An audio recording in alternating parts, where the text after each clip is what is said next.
Hola, ¿qué tal? Nosotros somos estudiantes del Centro de Bachillerato Tecnológico Forestal número 6, ubicado en Ciudad Hidalgo, Michoacán. Estamos actualmente cursando el quinto semestre Grupo E en la carrera de Agricultura Protegida. Nosotros traemos el proyecto de germinación de semillas de guayaba. ¿Sabes que gracias a sus propiedades nutritivas la guayaba era muy consumida por los soldados durante la Segunda Guerra Mundial? Este cultivo se encuentra todo el año en el mercado mexicano, ya que es un cultivo de modalidad intensiva. Proceso de germinación. Para este proceso necesitaremos como materiales una jícara, una cuchara y una guayaba preferentemente madura. Este proceso lo haremos de método casero para que todos puedan cultivar este hermoso fruto en su casa. También necesitaremos sustrato, ya que el sustrato sería previamente preparado. La producción mundial de la guayaba es de alrededor de 2.75 millones de toneladas.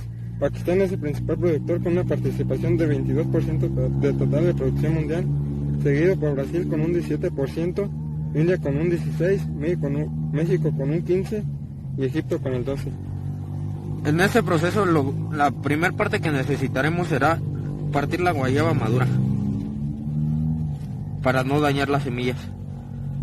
Con la cuchara retiraremos toda la pulpa y las semillas que se encuentran dentro de la guayaba. Se lavan las semillas de 2 a 3 veces hasta quitar toda la pulpa. Se debe enjuagar la semilla de la guayaba para retirar bien la pulpa. Este proceso se debe repetir de 2 a 3 veces para que... Si retiramos toda la pulpa posible, procedemos a dejarlas a secar de 2 a 3 días, asegurándonos que estén bien extendidas.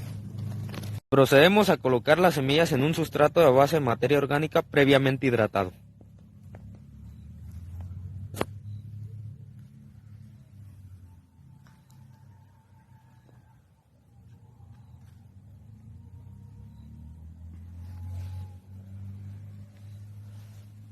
Asegurándonos de que estas semillas queden bien extendidas.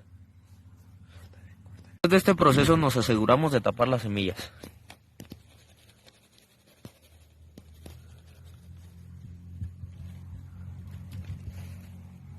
Según estudios y entrevistas a ingenieros y productores, este cultivo es uno de los que afecta más al cambio climático, ya que el uso desmedido del glifosato es uno de los que provoca pérdida de materia orgánica y erosión de la tierra. Este herbicida, al ser sistémico, es decir, que ataca desde la raíz hasta los puntos de crecimiento foliar, hace una erosión cada vez más y más en los suelos, provocando pérdidas hasta el punto de llegar al cambio de suelo. Al igual que los suelos, los mantos acuíferos también sufren, ya que es un herbicida que tarda mucho en desintegrarse y lo que tiene como consecuencias la pérdida de especies vegetales y animales que habitan ahí.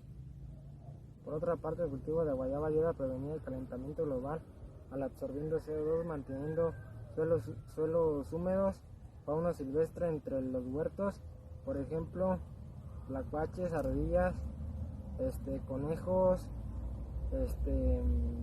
otra cosa sería también los pájaros. Por ello, el calentamiento global es responsabilidad de todos y cada uno de nosotros.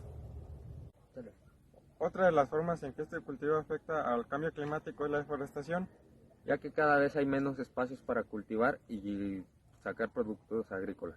Y la gente busca lugares para cubrir su demanda alimenticia. Esperemos haya sido de gran utilidad este pequeño tutorial para el proceso de germinación de guayaba, ya que es una fruta que aporta vitaminas para la salud humana. Es un cultivo que deberían de tener en su casa. por su atención. Muchas gracias.